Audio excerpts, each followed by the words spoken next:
What if Donald Trump came out and said, look, I changed my mind. You can forget tariffs. It's the worst word in the dictionary, not the best word in the dictionary. We're never going to do one again. We're going to go back to $2 trillion deficits, $7 trillion budgets. We're going to raise the debt ceiling so we can run up to 40 trillion. And we're going to give an open-ended check to Ukraine, infinity money, whatever they need to beat the Russians. What would be the response in the financial markets? I think the bond market would collapse. Information presented on this program is believed to be factual and up-to-date, but we do not guarantee its accuracy, and it should not be regarded as complete analysis of the subjects discussed. Discussions and answers to questions do not involve the rendering of personalized investment advice, but are limited to the dissemination of general information. A professional advisor should be consulted before implementing any of the options presented. Encompass More Asset Management LLC is a registered investment advisor with the U.S. Securities and Exchange Commission and only transacts business in states where it is properly registered or is excluded or exempted from registration requirements. Hey guys, welcome back to another episode of the Ducharme Wealth Management Podcast. I am so excited today.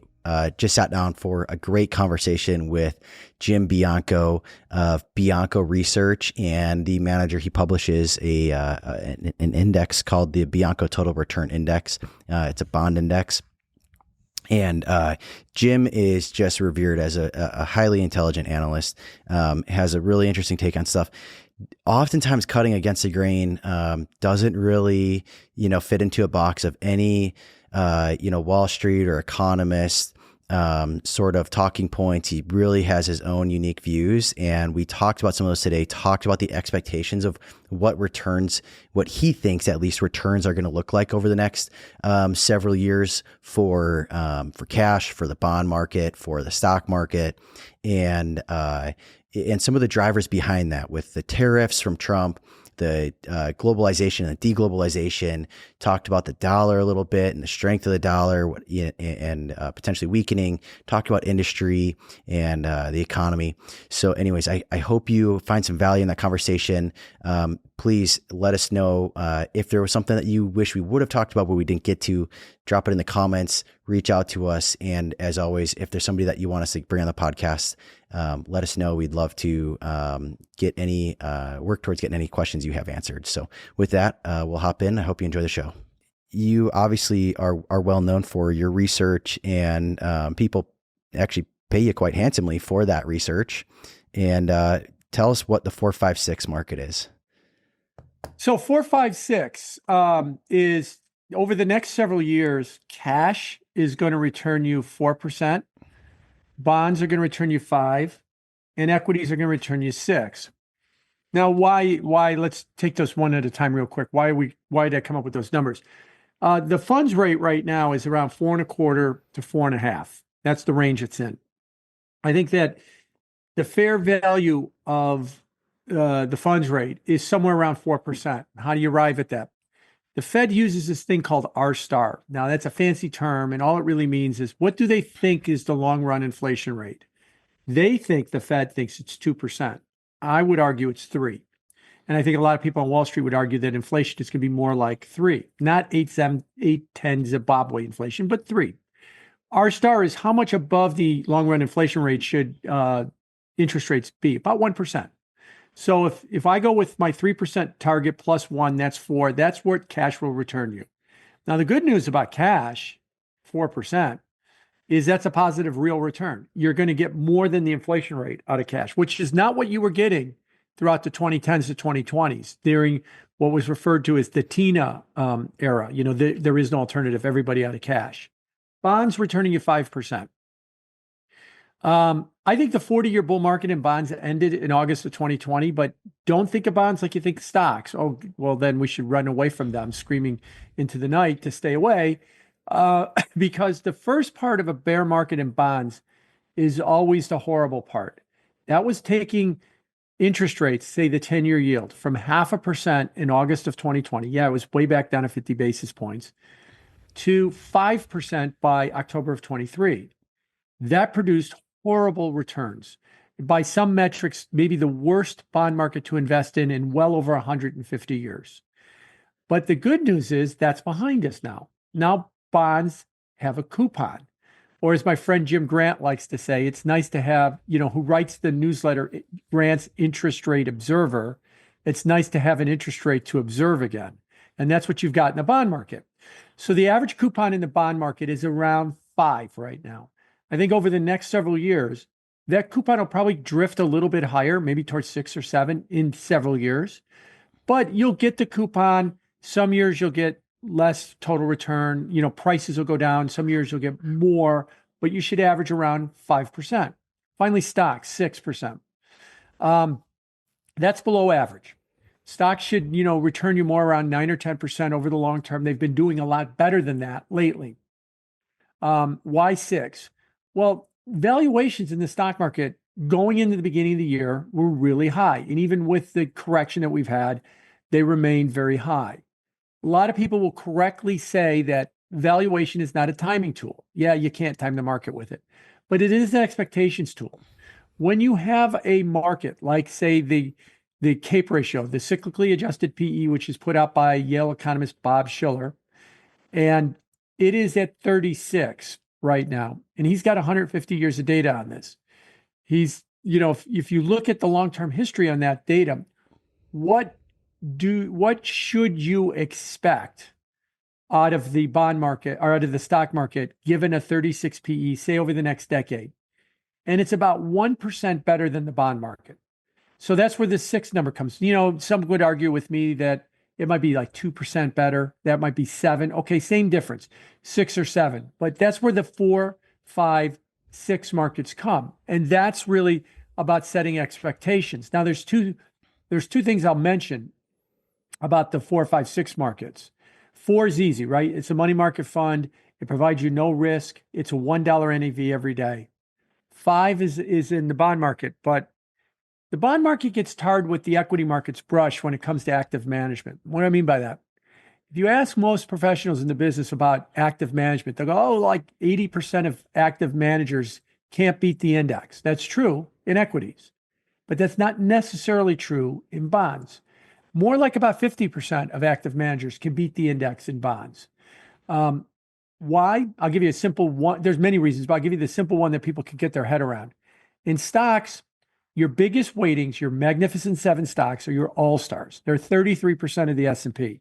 If you're not playing those 7 stocks all in when the market goes up or all out when the market goes down, you have no chance of outperforming when the market's going up unless you're in all those stocks. But if you got your CFA, like you just did, those stocks throw up red flags all the time when it comes to valuation metrics and it comes to cash flow metrics, that those stocks are, you're paying such a huge premium for them. It's hard for people to be overweight those stocks. So they underperform. But in bonds, your biggest weightings are not your all-stars. They're your problem children. They're your countries that borrow too much, your over-levered companies, your bad structures in mortgages or other structured products. And professional managers can see the red flags or the yellow flags and avoid those, and they outperform. So you can get a little bit more than 5%, I think, with an actively managed bond fund. As far as stocks go, 6 is the index level. And I think that that's probably a good realistic expectation for the index level. But there might be opportunities in thematic opportunities in sectors, rotation. Dare I even say, after I just said no one can do it, possibly active management. Why? And I'll give you the analogy I've been using. If I'm in a sailboat and I know nothing about sailing, and there's a 20-knot wind or 25-knot wind, and that's what the S&P has returned the last 2 years, 20 to 25%. I don't need to know anything about sailing. Just get the sail up in the air and the boat's going to go forward. But if there's going to be a 6-knot wind, and that's what we're talking about, a 6% return, now I need to learn how to tack and trim. And can I get the boat to go forward? Sure, but it's going to take a little bit more skill. And that's where the type of environment I think we're in. If you want something more than 6% out of the stock market, don't expect it out of SPY or the S&P 500 ETF, but look at some themes. And the biggest problem that most professional managers have said to me is, over the years, I would say to clients, maybe we ought to look at healthcare, or maybe we ought to consider energy or financials or consumer discretionary. And everybody rolls their eyes and says, who cares? Just buy the index. It goes up 20% a year. Don't get yourself bogged down in all this minutia. Well, now that it's going to go up 6% a year, maybe it is time to get bogged down in that minutia, because there actually might be more opportunities. And that slower wind at your back that 6% return will show it up. So you could probably do better than that. But it's going to take a little bit of a different skill set than we've all been very used to. Yeah, I think one of the things that people are really concerned about right now are in not over the next 10 years, like that, the forecast would indicate, but what about all the tariffs and all this stuff going on right now, right? So, bonds all of a sudden are correlated with stocks. So, I used to be able to hide out in bonds if, stocks weren't, I'm using, air quotes here. If stocks were going down, I could kind of hide out in bonds, but now they're correlated, so they both go down together, and they're both sort of risk assets all of a sudden, right? What's the and then you couple like all this volatility around tariffs and the tariff talks. How does somebody start to understand like what effects are the tariffs going to truly have on the bond market, and does it make the bond market a place to have a lower risk, meaningful investment, or does it just make bonds inherently, risky? Well, I guess the biggest problem that Wall Street's having with this question is, what do tariffs mean? Now, if you're old enough to remember December and January, tariffs meant inflation, that it was going to be, prices were going to go up. That was bad for bonds. But then if you remember February and early March, it meant recession. That was supposed to be good for bonds. So which is it? Are they an inflationary push, or are they a recessionary push?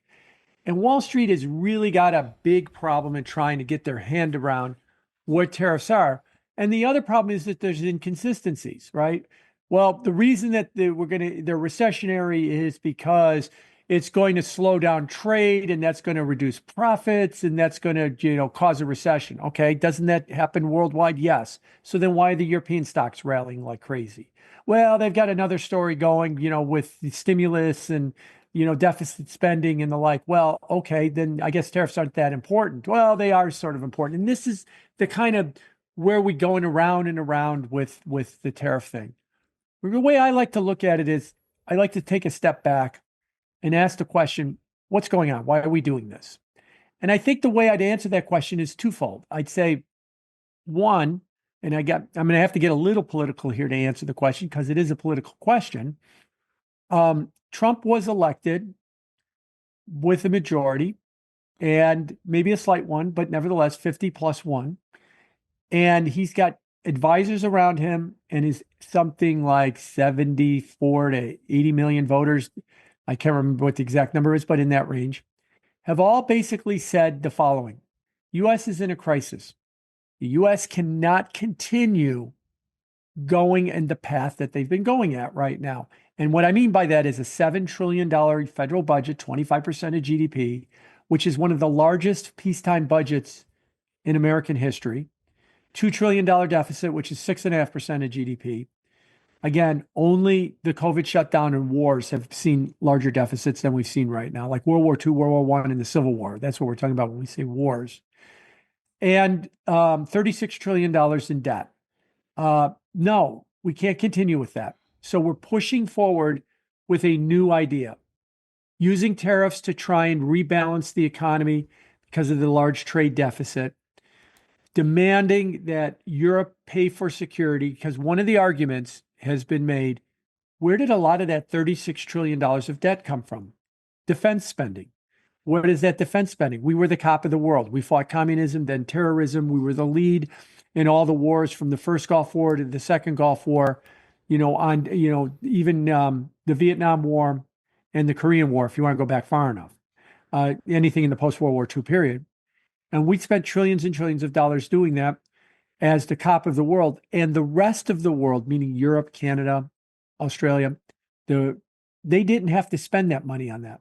So they spent that money on other priorities like national health care, green initiatives, more progressive movements. And that was J.D. Vance's speech in Munich last month. He was talking about the divergent opinions between what's happening in the U.S.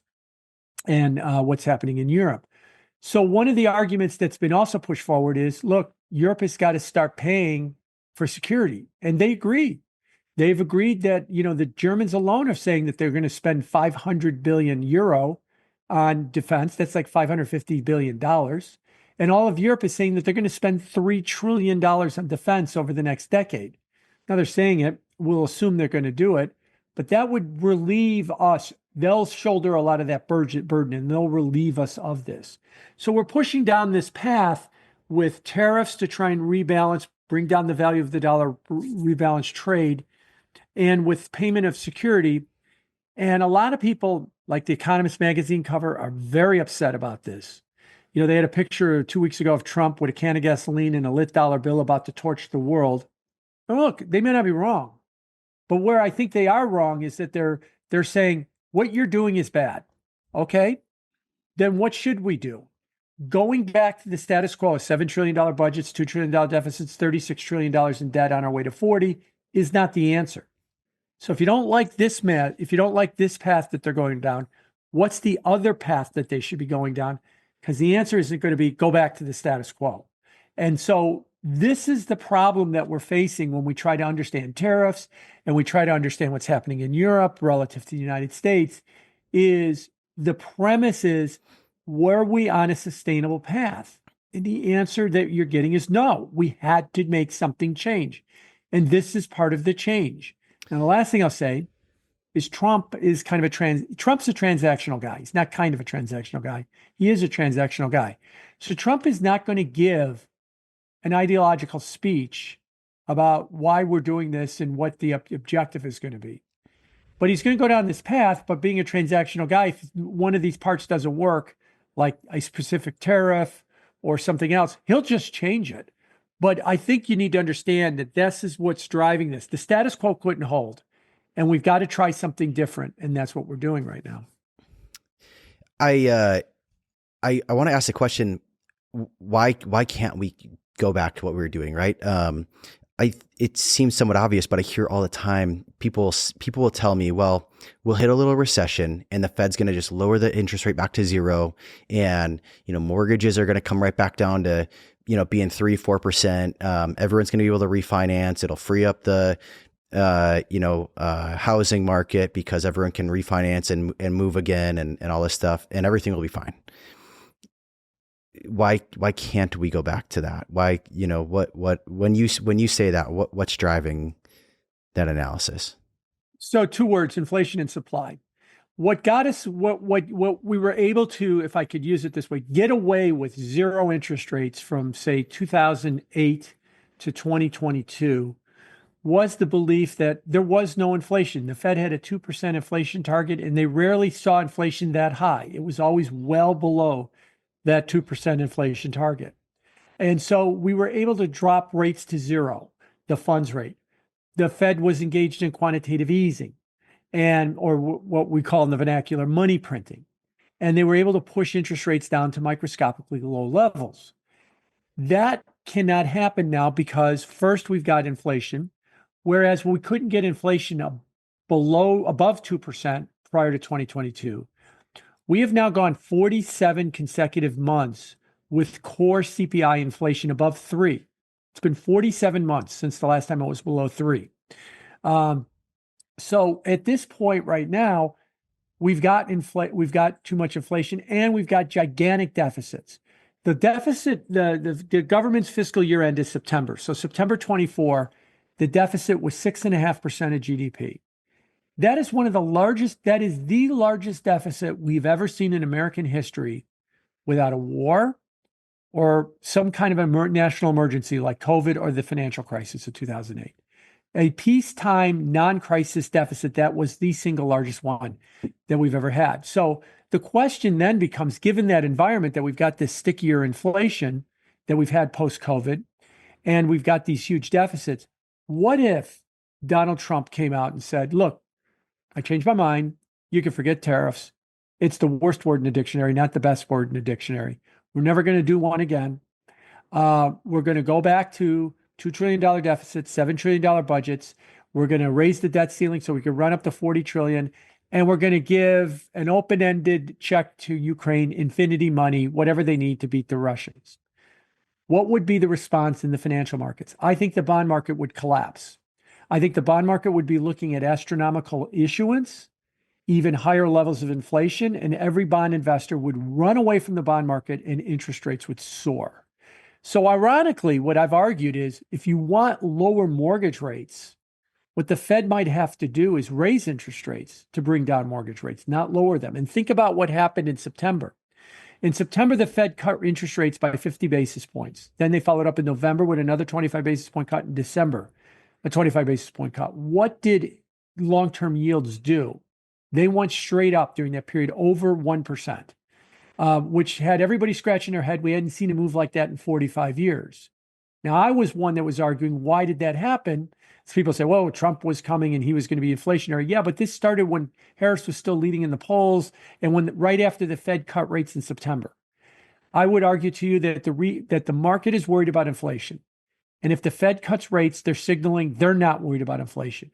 Well, if the Fed's not worried about inflation, then I don't want to own their bonds. Conversely, if you look at the yield today, the day that we're recording, it's 433 right now, is where the 10-year yield is. In 2022, when we hit 9% inflation and the Fed was raising rates 75 basis points a meeting, the 10-year yield never got over 420. So we're higher today now than we were all when we had 9% inflation and we were raising rates 75 a meeting. Why? Because back in 22, when we had inflation, the Fed was raising rates aggressively, fighting inflation. So bond investors were saying, Fed's got my back, I could relax. But when the Fed talks about that they've defeated inflation and talking about raising rates, there's a bigger premium in the market because if you're not going to fight inflation, I don't want to own your bond market.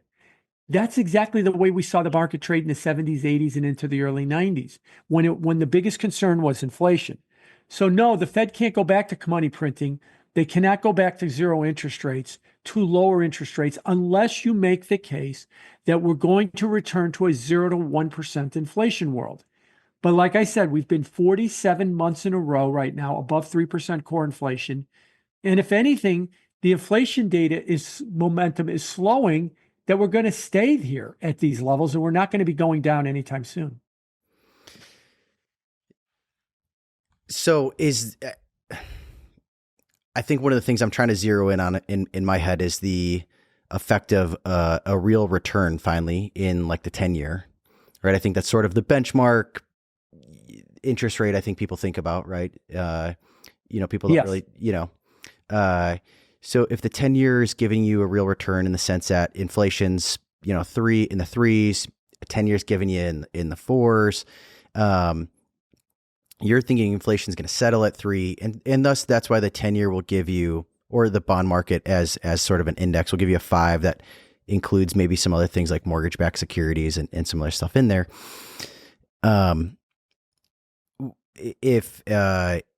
Is there an opportunity for yields to get compressed in the short term, right? For interest rates to come down in a meaningful way if the tariffs are, do cause a recession in the short term in the U.S., right? Yep. And go ahead. I was just going to say, you're right. This is an environment where you can expect a real return. So that the bond market, you're right, all in, it's around 490-ish or so when you add in corporate bonds and mortgages and the like. You can get to about a 490 average yield. That's a real return. So you're going to get more money after inflation out of the bond market, which is unusual because in the 20 years before 2022, they always had negative real yields. Bond yields were yielding less than the inflation rate. Can that rate come down? Sure. As you pointed out, it could come down because there is a recession or a serious economic slowdown. When you have a serious economic slowdown, that will get people that are in risky assets like stocks, maybe high yield corporate bonds, or other risky types of investments, which we refer to as risk-on investments, to say, well, if the economy's slowing, I don't want to be in these riskier investments. I want to go to a safer investment, and they'll shift their money back into the bond market, and the bond market will rally. How long will those rates go down when the bond market rallies? For as long as the economy's weak. The minute that the economy stops being weak, those rates will rebound back up again towards, that 5% level, if not 6%. And by the way, let me say one thing real quick about that. I'm arguing that 4 and 5 are kind of the neutral rate. Those are not rates that should be a problem in this economy. Those are rates that look like what we used to see, say, prior to 2008. We used to see 5, 6, 7% interest rates all the time. Housing market was fine, especially go back into the 90s and 80s. Corporate bond lending was fine. The banking system was fine. The economy grew with those kind of interest rates. Less risky or risk-averse investors had an option in the bond market that could give them a real return with much less risk than the stock market. That changed, around the financial crisis and stuff. So these rates shouldn't scare us. They do, but they shouldn't, because this is the environment we live in right now. And so I think that, yeah, you can expect rates to kind of stay at these levels, if not go higher from here, and not be afraid of it. But I could say that, but I know that there will be some angst if we start to see the 10-year Treasury drift back towards 5% again. It's just human nature.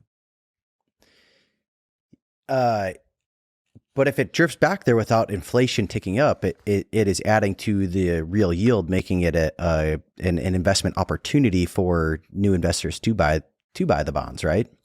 That's correct. And yeah, go ahead. But this is the environment we live in now. That we live in an environment where we're going to have bigger deficits. Maybe Trump's plans with tariffs and you're paying for security and some other things will work to help bring down the deficit, but it's not going to work right away. It's going to take years for that to happen. So in this bigger deficit world, in this inflationary world that we are in right now, and I'll talk about that in a second, you should expect a premium in bonds, and that's what the real yield is, and that's what they're giving you, and that's what they used to give you. Let me give you a quick word about inflation. Like I said, prior to COVID, the inflation rate was barely above 2%. Now we've gone 47 months without it being below 3 on core inflation. I like to say that during any financial crisis or recession, and we had both at the same time in 2020, the economy changes. Now, change is not dystopian. I didn't say it was worse. I said it was different. It was an apple, and now it's a banana. A banana is no better or worse than an apple. It's just different from an apple. Now, what's changed in this economy? De-globalization has come along, and there's a big push worldwide about it. In fact, there's a new word to me, at least. What is the opposite of globalization? Is segmentation. And we're seeing a more segmented global economy right now, where we're seeing more people starting to build stuff to sell locally, like the US. Hyundai, the day before we were recording, Hyundai, one of the largest steel makers in the world, announced for the first time ever that they're going to build a steel plant in the US. Segmentation. The other thing is remote work. Nick Bloom, Stanford University, has done a lot of work on remote work. Prior to 2020, about 5% of the workforce was working remotely. Let me give you a definition of remote so we all know what we're talking about. That means you get paid to do your job, not in a central location. A central location would be an office, a hospital, a site, a school. You get paid not to be there to do your job. Remote work is 1 to 4 days. Work from home is all 5 days. Work from home is a subset of remote work. It's every day, is what it is. Now, 5% of the workforce was remote prior to the pandemic. Today, it's 25% of the workforce. So you're getting paid at least 1 day a week, and the average is about 2.5, to do your job, not in a central location, presumably an office. Now, furthermore, about 50% of the jobs in the United States cannot be done remotely. So a surgeon can't be remote, a waitress can't be remote, construction worker, policeman cannot be remote. So if 25% of the workforce is remote, that means of eligible remote work jobs, service sector jobs and the like, half of them are. That is a huge cultural shift. If I'm working at home 2 days a week, let's say Fridays and Mondays, and I'm in the office Tuesday, Wednesday, and Thursday, what have I said about myself? Well, prior to the pandemic, I was home 2 days a week. Now I'm home 4 days a week. I've doubled the amount of time I'm at home. My lifestyle's changed. Whatever I was buying, whatever I was consuming, or my preferences when I was home 2 days a week are different than when I'm home 4 days a week. The economy has changed post-pandemic because of remote work. I don't think retailers, manufacturers, and everybody else has really got caught up with that. So there's this friction and constant friction and imbalance in the economy that will produce higher levels of inflation. Segmentation will produce higher levels of inflation as well too. And there might even be a bit of unanchoredness about inflation. Chairman Powell had a press conference the week before we were recording, and he gave an example that washing machines have tariffs on them. And what they're seeing is that the price of washing machines went up because there's a tariff on them. But there is not a price tariff on dryers, but yet they've seen the price of dryers go up. Now, why is that? That's what they call unanchored inflation. That's the Fed's term for it, meaning that when you're in a environment where you can raise prices, you raise all of them, even if you don't need to raise them. But when you're in a well-anchored environment, and I'll give you an example of this, Procter & Gamble. Back in the early part of 2022, Procter & Gamble, in their first quarter earnings report, their CEO made a statement, we're going to have to raise prices by September, and that their economist was going to write a white paper to explain the need for them to raise prices. Today, they don't even announce it. It's just the prices are higher next week you go to the grocery store, or the next month, or the next quarter. They're just, here we go. They don't have to make an announcement. They just tell the suppliers, well, it was $2 and now it's $2.10. We just raised the price 5%. And so that's the part about being unanchored. Whereas even 2 years ago, we had to have our economists write a paper explaining and justifying why we had to raise prices. We're not there anymore. So we've got this unanchoredness about inflation too. And I think you add it all up, and that's why we're in a 3% inflation world. And in that kind of world, you're going to demand more of a premium in bonds, which is why you're getting a real rate, which is why, yeah, they can go down because we have a recession, but it only lasts as long as a recession. But I think we got to get used to this kind of 5-ish, 6-ish% world that we might have over the next couple of years. I want to ask you about your view on the value of the dollar, and the relation of the kind of the dollar hegemony with all of the security shift in Europe, the tariffs, this international policy. Some of the things I hear sometimes is this concern around, the devaluation of the dollar blowing up, or BRICS currencies. Is the dollar hegemony going to continue, in your opinion? Does this support it, or is this a major headwind for it? And then is a weak dollar policy, is that good for bonds, or a headwind for, is that a tailwind or a headwind for bonds? Yeah, the dollar's a complicated issue, and I'll take that if hegemony. So the dollar is the reserve currency, which Europeans have called it the exorbitant privilege that the U.S. has. And what is that? What is the price of gold? It's $3,000 an ounce. It's priced in dollars. What is the price of crude oil? It's $70 a barrel. It's priced in dollars. We get the benefit of, when we buy these products, we pay for them with dollars.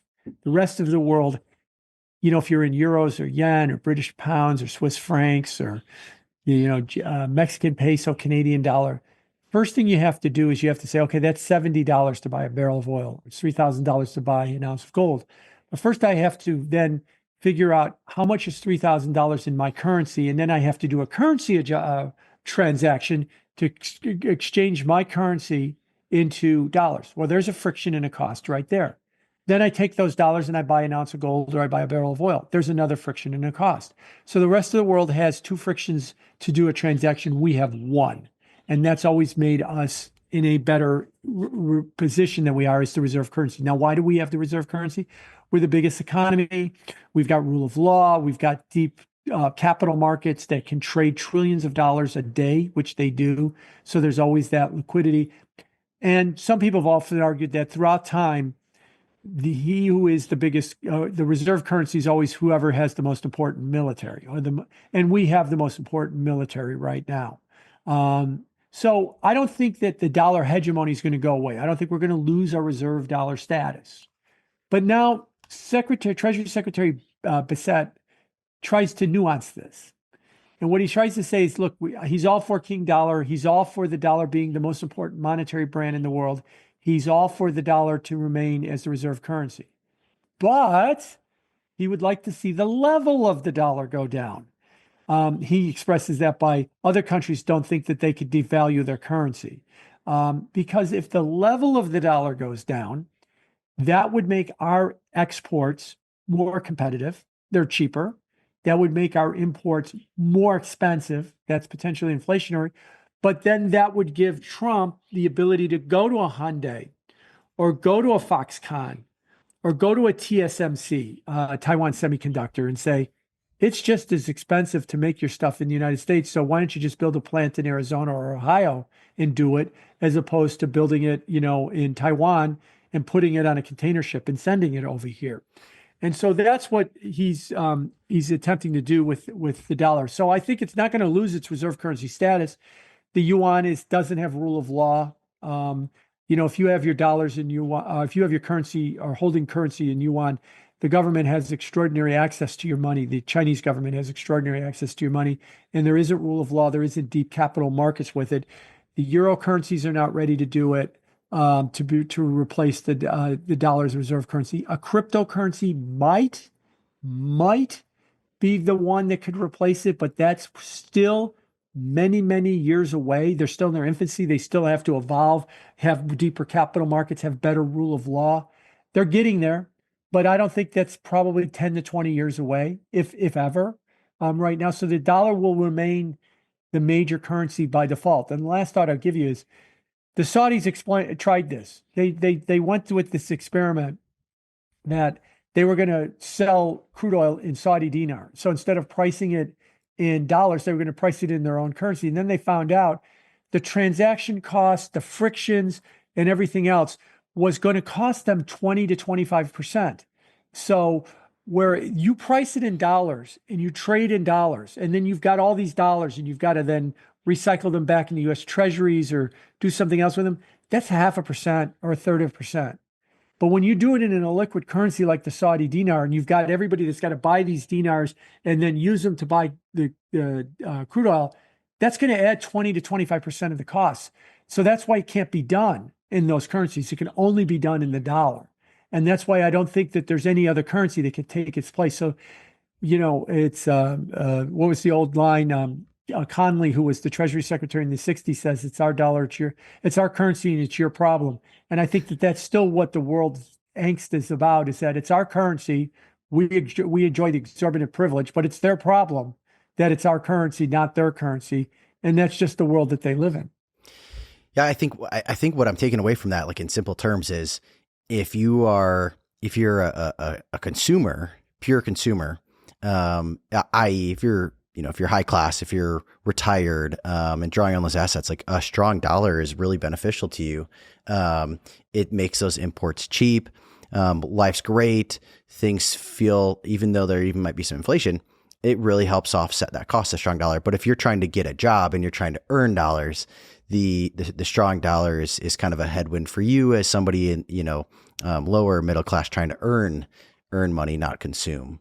Right. Right.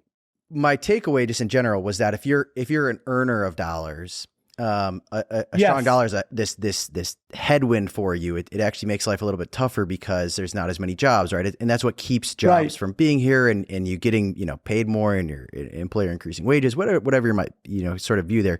If you're just a net consumer, right? You're the guy that owns assets and you're importing everything from the rest of the world. You're buying the cheap goods. Then a strong dollar is like, that feels great. And that's awesome for your financial situation.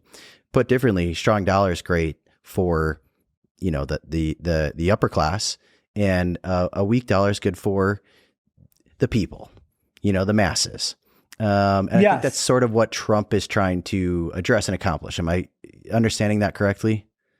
Absolutely. And in fact, I'll give you some disturbing statistics about that has come out, is that because what we're learning is, look, I'm a fan of globalization. I understand that globalization has brought about, cheaper goods, has brought about more opportunity, but it's not been free. It's come at a cost.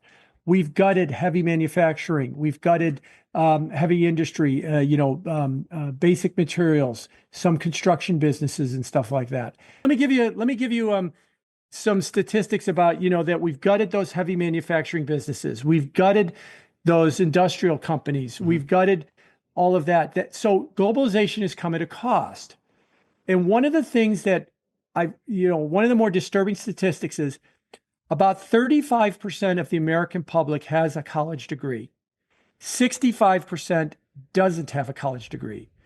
But those 65% that don't have a college degree have a life expectancy of less than 7 years over those that have a college degree. Now, why is that? They breathe the same air as we do, you and me with college degrees. They breathe, they drink the same water. They largely eat from the same restaurants. But why is it 7 years? And most of it has been explained by Ann Case and Agnes Deaton in a book they're written about 10 years ago from Princeton University called Deaths of Despair. They're dying from liver disease. They're dying from drug overdoses, from alcoholism, from suicide, because we've gutted those types of jobs. If you don't have a college degree, where are you going to find a high-paying job? You were going to find it in manufacturing or heavy industry or basic materials, industrial. That's where you were going to find it. Well, those jobs are overseas now. So it has come at a cost, so much so that last week, the week before we're recording, Lloyd Blankfein, the former chairman of Goldman Sachs, wrote a piece in the Wall Street Journal.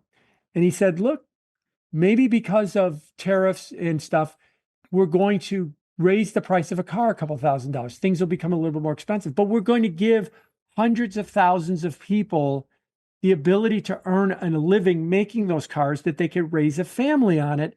And that at the end of the day, that might be worth it as a cost for the country to bear.